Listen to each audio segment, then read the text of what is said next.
Hi guys, my name is Crystal and welcome to my YouTube channel. If you like my videos, please press the like button, please do subscribe. Thank you all for your support. Alexa, what's the time please? The time is 10:23 a.m. Alexa, good morning. Good morning. On this day in 1982, King Henry VIII's flagship the Mary Rose was raised from the bottom of the sea where it had rested for over 400 years. It's been on display in Portsmouth since 2013. It might just about have dried out by now. So guys, basically since the last video, I've had a cup of coffee,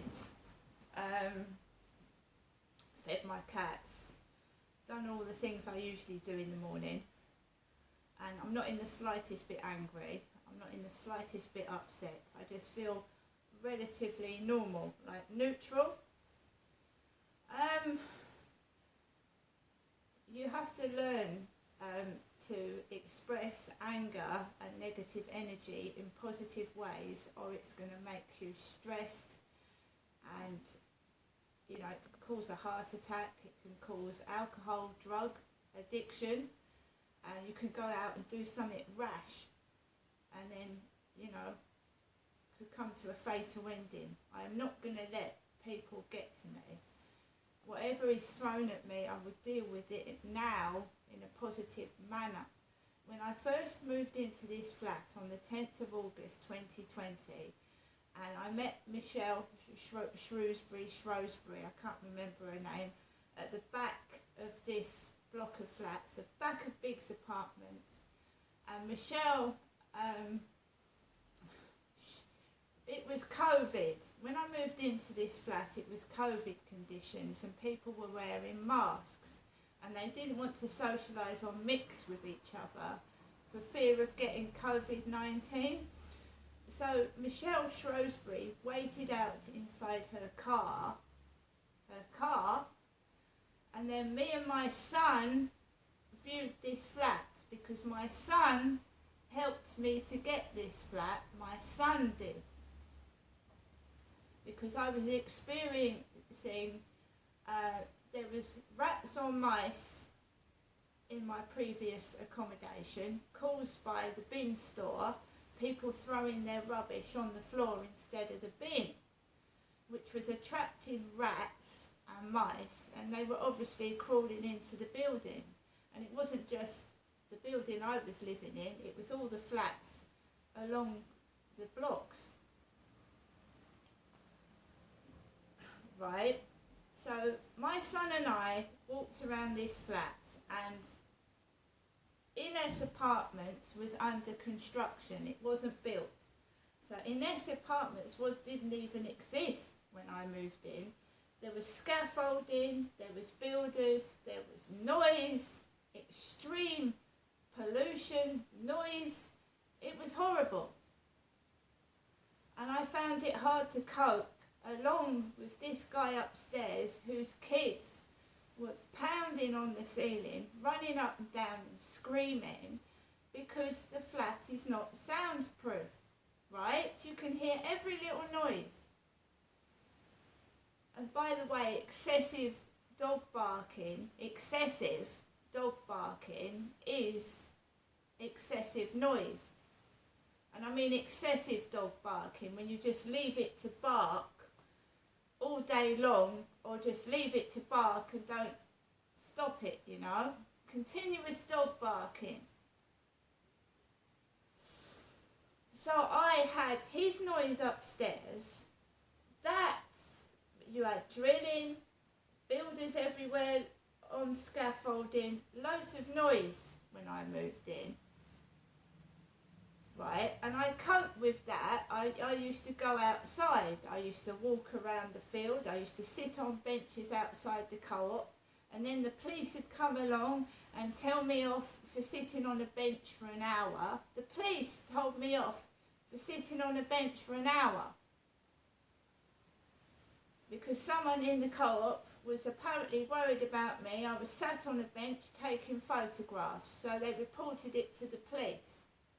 And PC Jack Daniels, which is a whiskey by the way, came out and said, "What are you doing?" And I said, "Is it illegal to take photographs?" He said, "No." And I said, "Well, just leave me alone. Why are you bothered? I'm just taking photographs, sat down in a bench. I'm trying to connect to the co-op's Wi-Fi because I've just moved into the building and I haven't got Wi-Fi yet." And then he started discussing my mental health when he had a fake name, because Jack Daniels is a whiskey.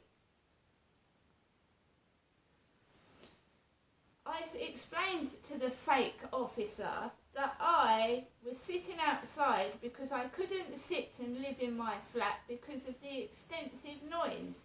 He told me to contact Hyde Housing, which I did, and it takes months and months and months of sitting down with pieces of paper and dating the time and what the noise is and how it's affecting your health, and I'm still right in the same flat now.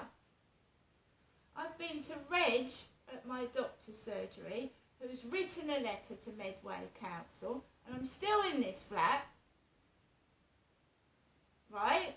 So now I've contacted victim support and I'm waiting for an actual physical worker in the flesh to see what's going on and to help me.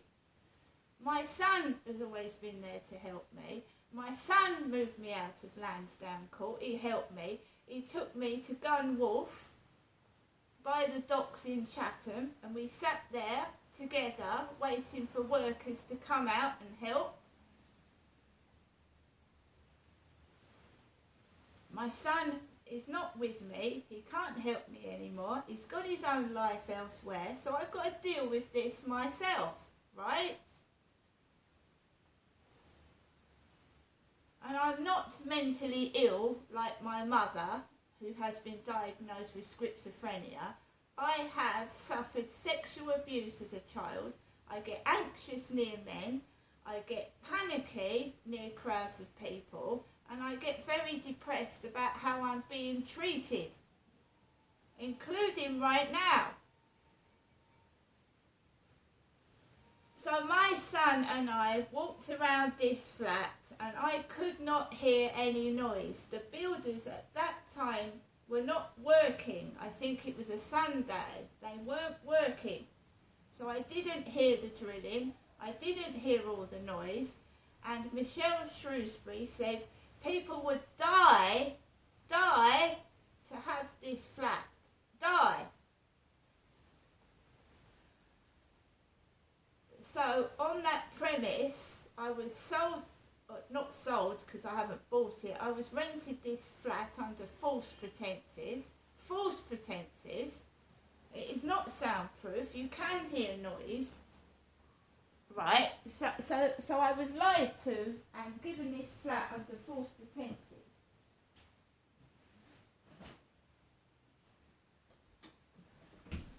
Now I'm going to keep fighting until someone does something, and I'm not going to stop and I'm not going to shut up, and I'm not going to be intimidated or frightened off either. So apparently the victim support worker is going to try and get to me by the end of the week, and they can advocate, which means call people on your behalf, including Medway Council and Hyde Housing, because I'm sick and tired of asking for help and not getting any.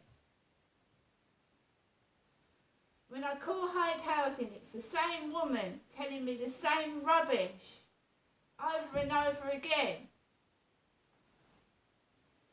How can I help you, madam? So I've had enough of it. It's time to get help and support, including mental health support from a charity. There's Mind. Even maybe calling the Samaritans and see if they can offer some help. Because when you're fucking stuck by yourself, day after day, being bullied, sent sexual wrong images, and left by yourself, you feel fucking awful. Right? I've had enough of it. It's not funny. intimidating a woman to try and get them to perform sexual depraved acts and fucking, these messages are disgusting. The person needs locking up.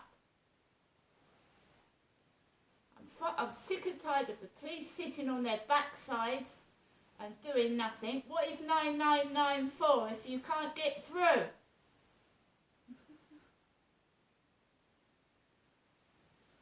It seems like it's all, is my phone hacked? When I ring 999, is it going through to the real police?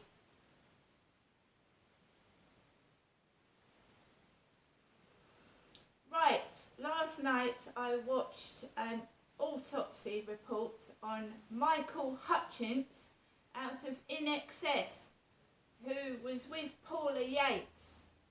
And Paula Yates was a presenter of the Tube and the Big Breakfast in the 80s. Alexa, when was Paula Yates presenter of the Tube? From Olemy.com. A music program which became famous in the 1980s, then presented by Jules Holland and Paula Yates. That was the Tube. Okay. So, Paula Yates was married to Bob Geldof. Paula Yates met Michael Hutchence and they had a child called Tiger Lily together. Michael Hutchence was the singer of the band In Excess, Australian band. So, Michael Hutchence killed himself, right? Killed himself, and I was watching a program about Michael Hutchence' autopsy that had just been released, about how what was in his body when he died and why they thought he died. So it had all the toxic report, what the drugs, the drink that he had in his body, everything, and why they thought he did it. So I was watching that last night. He was alone in his hotel room and he was waiting to hear if he was going to be able to see his daughter over Christmas. And he had a call saying that no, he wasn't able to see his daughter over Christmas. He was alone in a hotel room and he'd been taking cocaine, he'd been taking other forms of alcohol and drugs, and the lethal combination of drugs, etc., probably led to him having really deep suicidal thoughts, and he hung himself. Now there was a bit of controversy because they thought that it might have been a sex act gone wrong, that he was trying to pleasure himself by putting his belt round his neck. Because some people do, right, try to get on the brink of death and for sexual pleasure. So they thought it was a sex act gone wrong, but it was actually deemed that it was suicide. Because he was left alone at Christmas, right? He thought he was going to he thought he was not going to see his daughter at Christmas. So he got depressed, and it looks like he hung himself with his leather belt on the door. Right, so I was watching that last night. Depression is not something you take lightly. It isn't. It's nothing to laugh at or scoff at. And if you keep hounding somebody, pressurising them, they're going to feel awful. Now, for me, I don't take drugs and I don't drink, and I'm not going to be forced out of my flat by someone's noise. I will get someone into my flat and they will have to deal with it. Now, this is not only going on in my life, it's gone on in my sister's, where the neighbours were abusive to my sister and they threw rubbish at her and treated her like shit. And I want to find out who's doing this, why, and I want it stopped.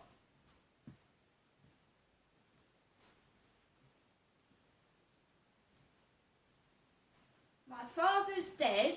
My father Derek is dead. There is no big secret, is there? He can't get arrested by the police for abusing his daughter because he's dead. So what are they hiding now? What are they hiding? Why do I have to be intimidated and frightened with hearses and bollocks for? You're next. Well, boo-hoo, fucking who, and fucking who cares anyway? Because you lot don't, do ya?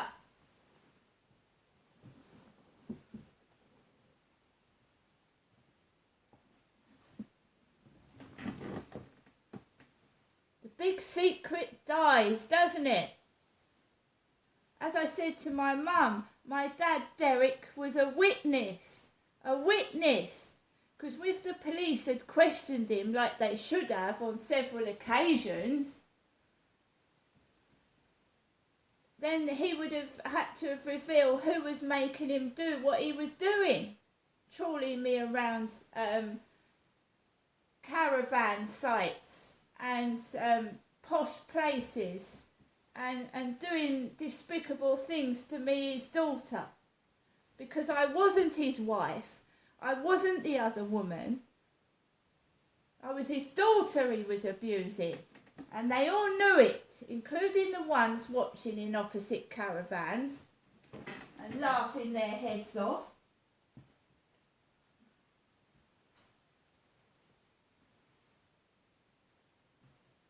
All I want to know is what is the big deal now about me speaking my story? There's people on YouTube, go through it. My dad abused me. I was part of a sex trafficking ring. It's all on YouTube. Crystal meth abuser. Why can't I tell my story? It's a lot milder than some of these stories on YouTube that I've gone through. What are they hiding? What are they hiding? It must be really big to try and shush me and keep me quiet. Hearses, since 2008, going down Stanley Road in Gloucestershire outside my fucking house.